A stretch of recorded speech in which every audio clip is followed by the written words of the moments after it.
What's up, Trek Nation? And guess who's Bizak? It's me, Tasha Pierce. Welcome back to After the Snap. And we are about to start coverage of Star Trek Picard, Season 3. We're entering Season 3, and it seems like we've got a clean slate to look forward to. Seasons 1 and 2 both started off pretty strong, and then they had a hard time sticking the landing, at least for me. 3 is going to start with Star Trek Picard, and we're going to find him and Loris making plans to begin a new chapter of their life off world together in love. This is a situation that we rarely get to see Captain or Admiral, I'm sorry, Admiral Picard in.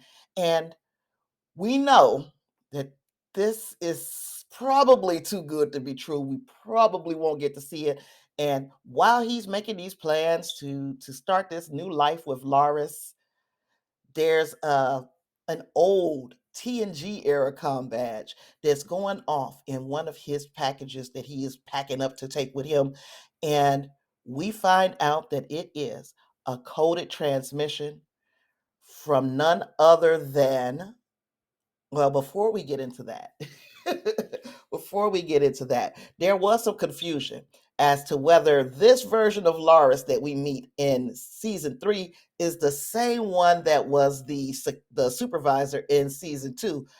I'm going to opt for it's not, that they are two entirely different characters. Tell me what you think in the comments, and then we're going to get into this review for Star Trek Picard Season 3, Episode 1, The Next Generation.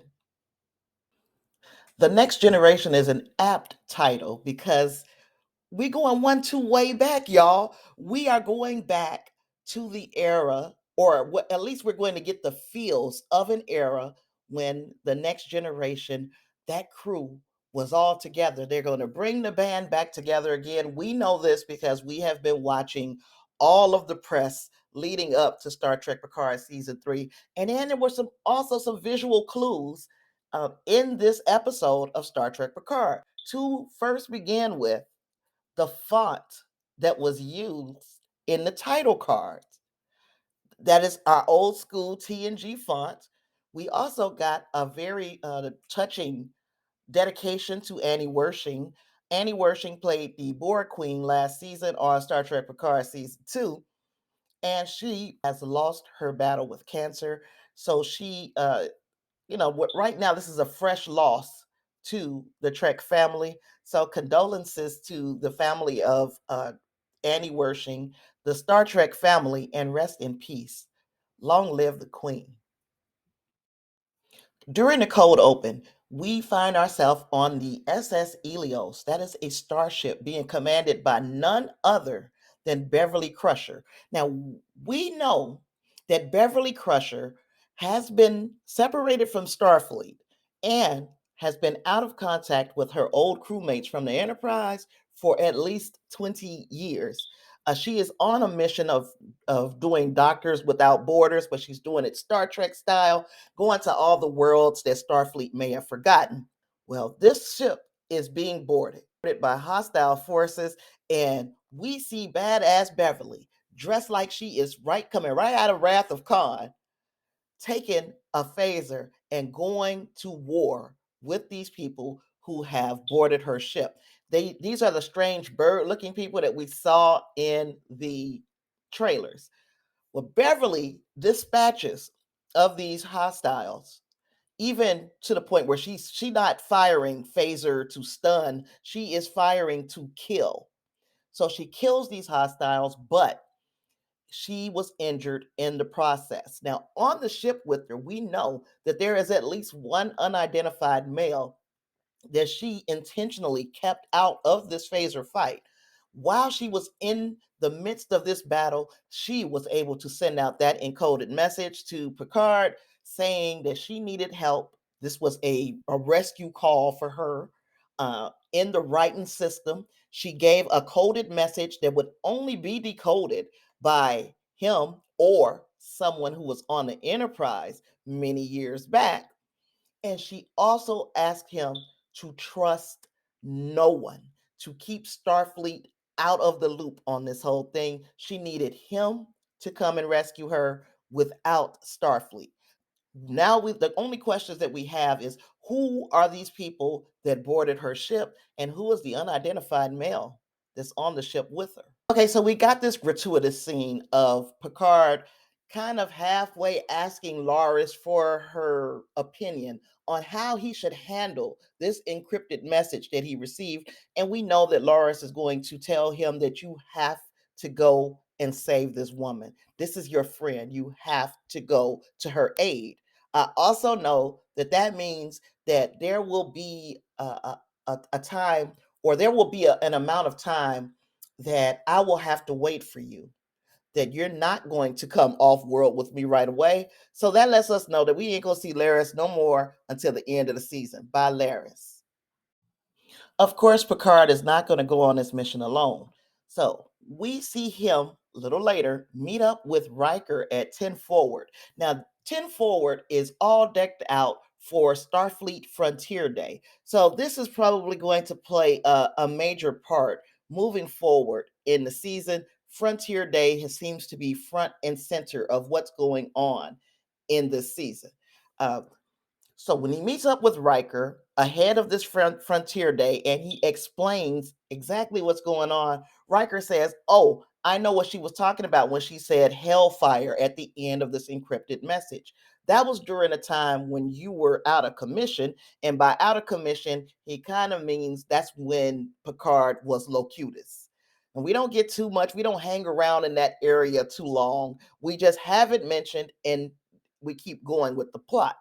Obviously, Beverly knew that Picard would have to reach out to Riker because that code was used when he was otherwise indisposed as Locutus. So that's the second Borg reference in this episode. The first was Beverly listening to old captain's logs from before Picard was abducted in Best of Both Worlds. Now, Riker and Picard, they concoct a ruse to fake an inspection on the new USS Titan. Then they were going to borrow a shuttle and go to save Crusher in the Righton system. Of course, Picard doesn't want to create any friction between Riker and his wife, but Riker lets him know that he and Troy are they're kind of having marital issues. So this was not going to be a situation that was going to come at a bad time in their relationship. It actually makes me feel good to know, and I know it's horrible to say, it makes me feel good to know that they are going through marital troubles, but it humanizes them a little bit more. We are used to seeing these characters on the Next Generation, and they're kind of portrayed to be just a little too perfect. Even their flaws are not really that bad. So to know that they are going through very human problems in their relationships and their interpersonal relationships, it actually humanizes them a little bit more than what we had in TNG, if you ask me. Riker's old ship, the Titan, has been given an upgrade. It is damn near a new ship.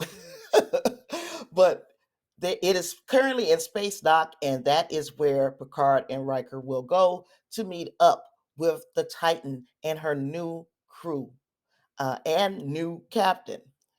Now, we find out pretty quickly that the first officer of the Titan is none other than Seven of Nine, but she is being called Annika Hansen because the captain prefers her dead name as the first officer on that ship.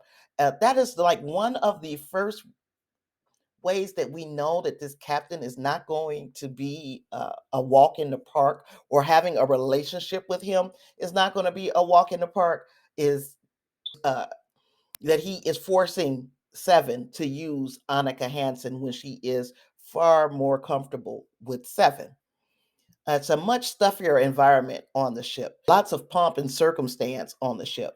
Uh, Another thing that was weird is when Picard and Riker get to this ship, the captain doesn't greet them. The first officer, Seven, and some members of the crew are there, but the captain doesn't come down to greet an admiral and another captain of a ship. That's a little weird. So that's the second indication that he's a jerk. So we see the bridge crew, including Sidney LaForge, who once they find out, oh, this is Sidney LaForge, Riker kind of calls her out. Oh, they used to call you Crash because you crashed some shuttles or you crashed a couple of ships. Of course, this child is number one, excited to meet some of the people that her father used to work with. She probably had met them when she was a young kid, and this is probably the first time that she's been in their presence in years. But then to be embarrassed by Riker in this situation, it's just like a crazy uncle who just every time he sees you, he got to remind you that time you peed in the bed or something crazy. So yeah, this is what Riker did to Sidney LaForge. She is the helms person on the USS Titan. So we're going to leave Space Dock for the first time in this ship. And again, we don't have the captain on the bridge.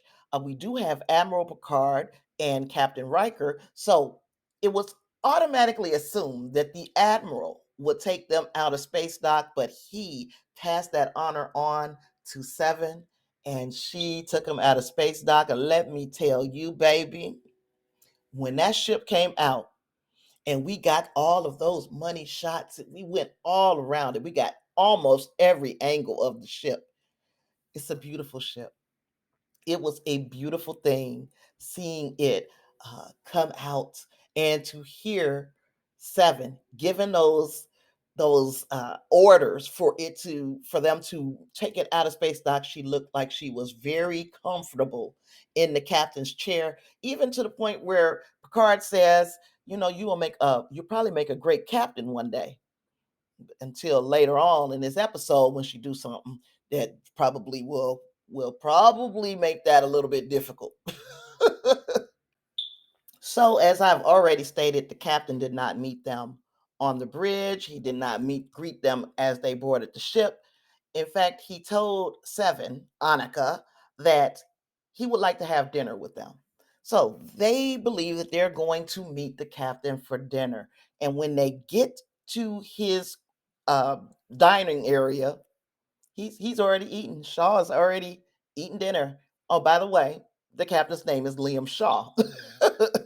Yeah, he invites them to dinner and starts eating before they even get there. That's the second indication, or no, I'm sorry, the third indication that this dude is a jerk, first class jerk. He said he started eating before they got there because their reputations preceded them. He talks real condescendingly about their former exploits, but says that he believes in order and he believes in doing things by the book, basically deriding them for being a little fast and loose with the rules. Even though I thought Admiral Picard, when he was a captain, he ran a tight ship.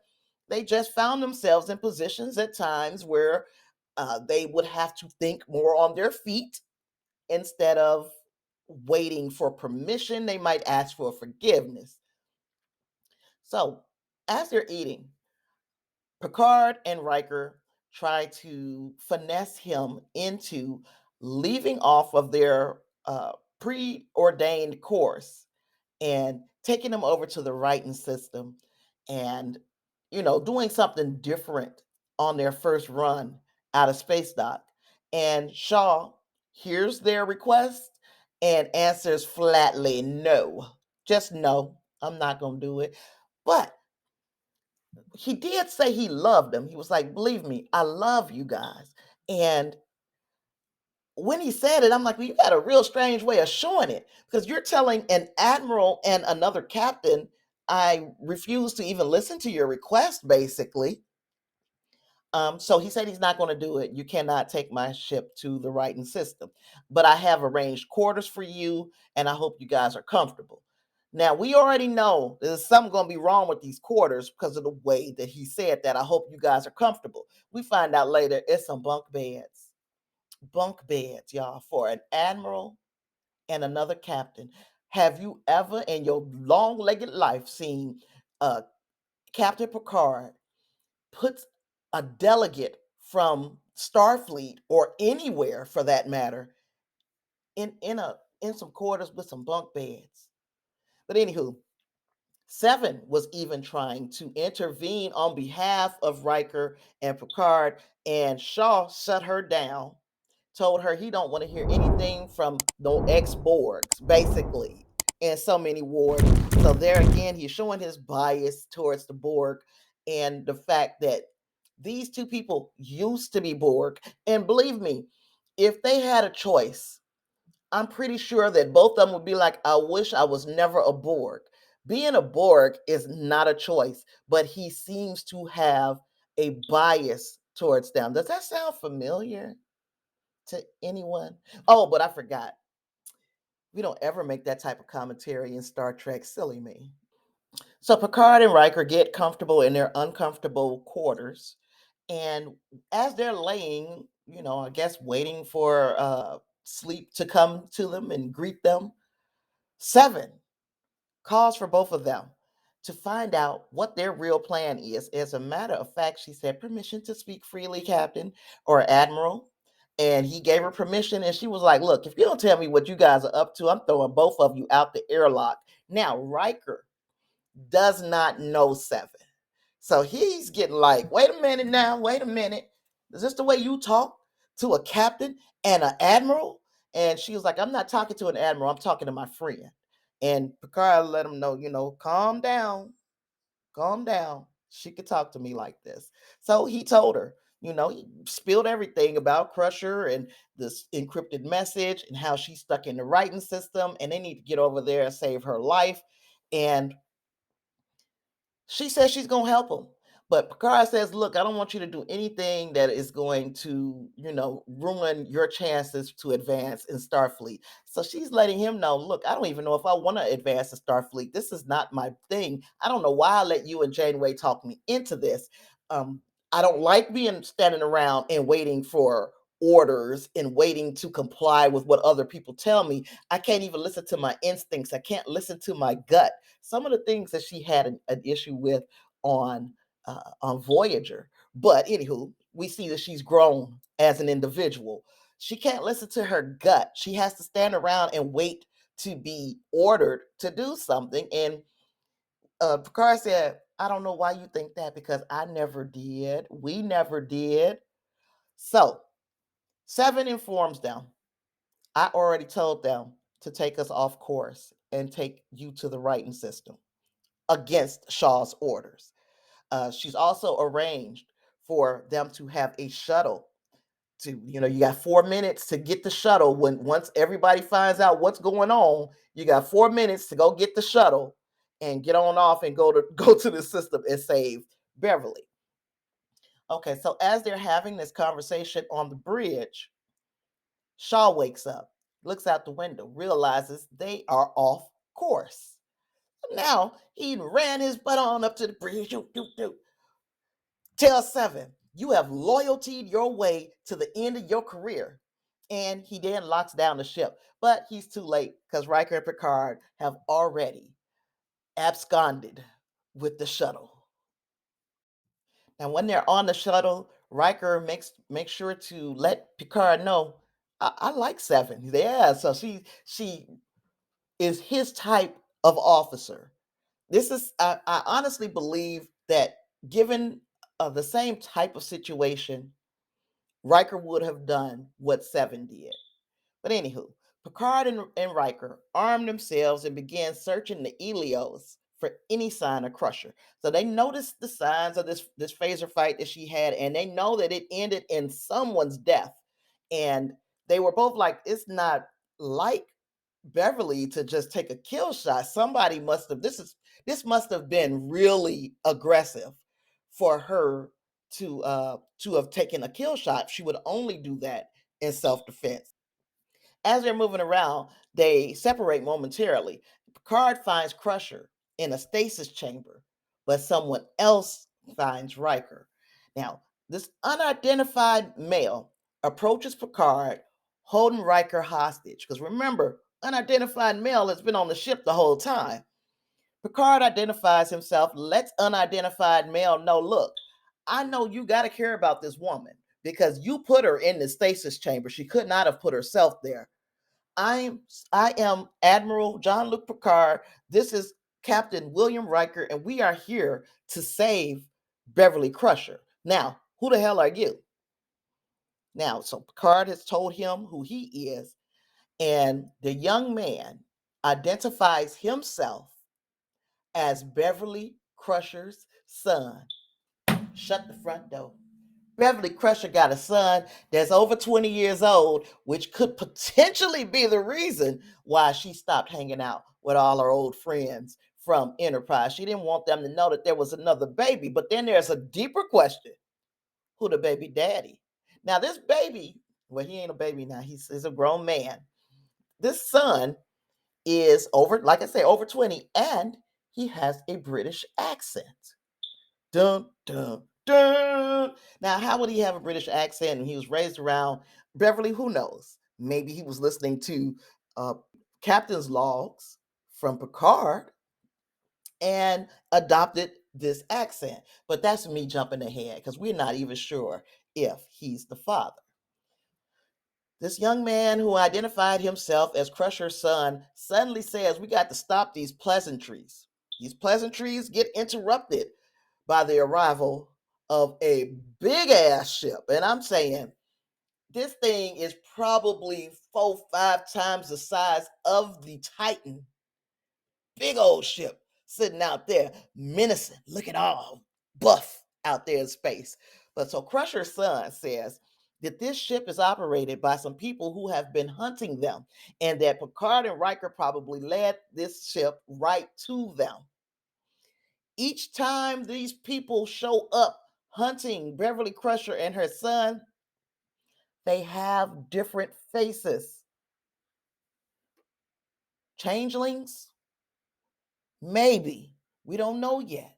But that's what it sounds like, though, ain't it? I don't want to get too far ahead, but you knew I was going to throw some of my speculation nation stuff in here. Each time with different faces? That sounds like a changeling to me. So, of course, this is where things stop. We don't get no more. We just see this big ass muscle bound ship out there threatening the Titan. Oh, but wait a minute. I forgot about Raffi. We first see Raffi on Metalis Prime. We see what you did there, Terry Metalis. Also, she's strung out, scratching and shit, making a drug buy from a more practical looking Orion, not like those kind of like the prosthetic faces that they had in some of our newer Trek.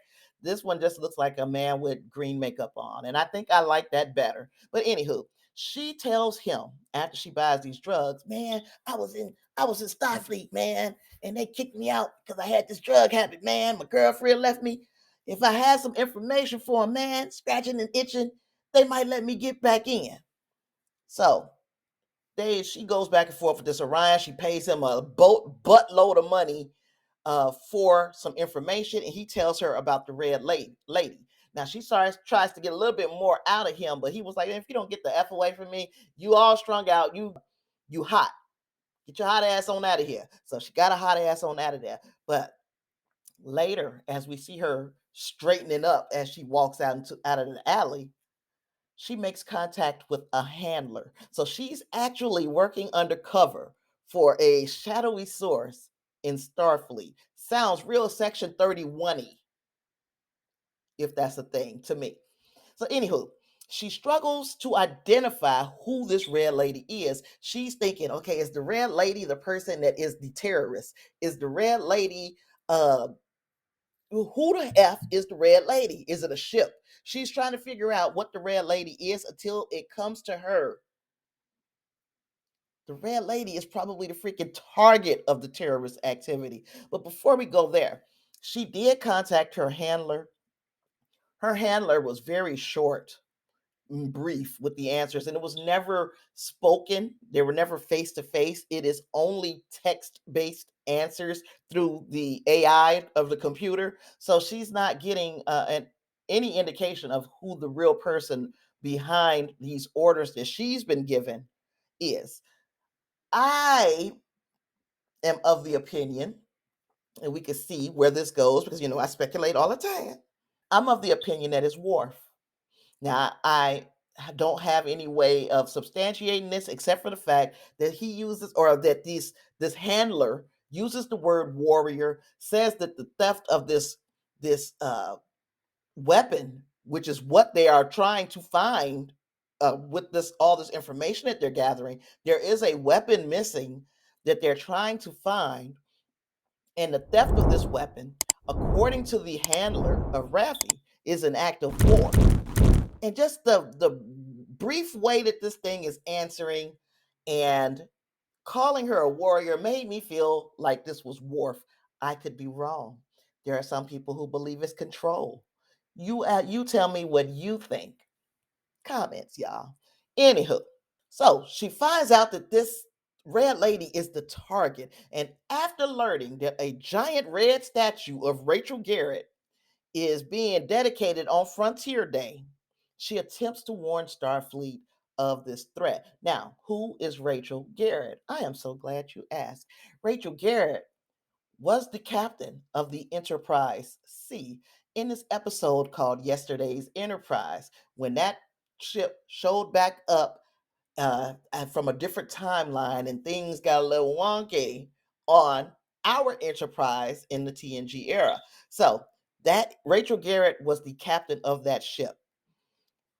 Raffi attempts to warn Starfleet of this threat, but she's too late.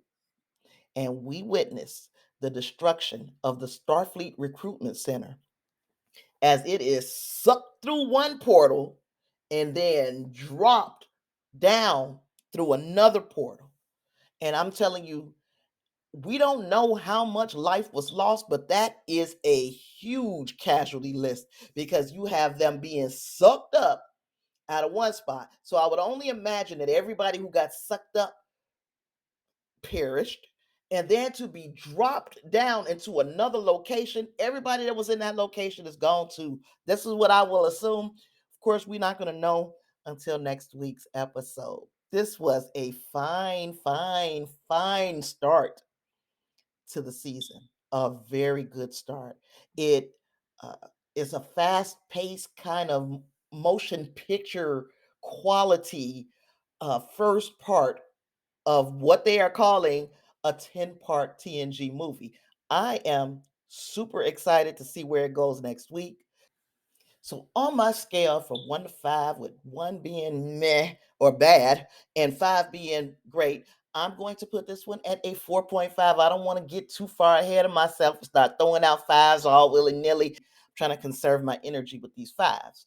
I do think the Rafi situation kind of slowed things down, but it did give us another problem that we need to solve. So we have right now 2 huge problems: the Beverly Crusher issue, and then who is behind stealing this weapon, and how does this all come together and involve Admiral Picard. I cannot wait to find out more. And I will be doing a live stream on Sunday at 4:30 p.m. where we're going to talk even more in depth about this episode and also go more into some of the Easter eggs that was found in this episode, specifically for me, specifically what I found as I combed through the closing credits of this episode. There was a lot of meat left on the bone if you did not watch the closing credits of this episode. So if you've not done so, if you turned it off as soon as the episode went off, go back, turn it back on, and watch those closing credits, and then join me here live at 4:30 p.m. Central Time on Sunday, so that we could talk about what I found out, because there is so much more. With all that being said, I hope you enjoyed this first recap of season 3, episode 1 of Star Trek Picard, and you'll join me here again next week. Thanks a lot for being here. Live long and prosper. Peace.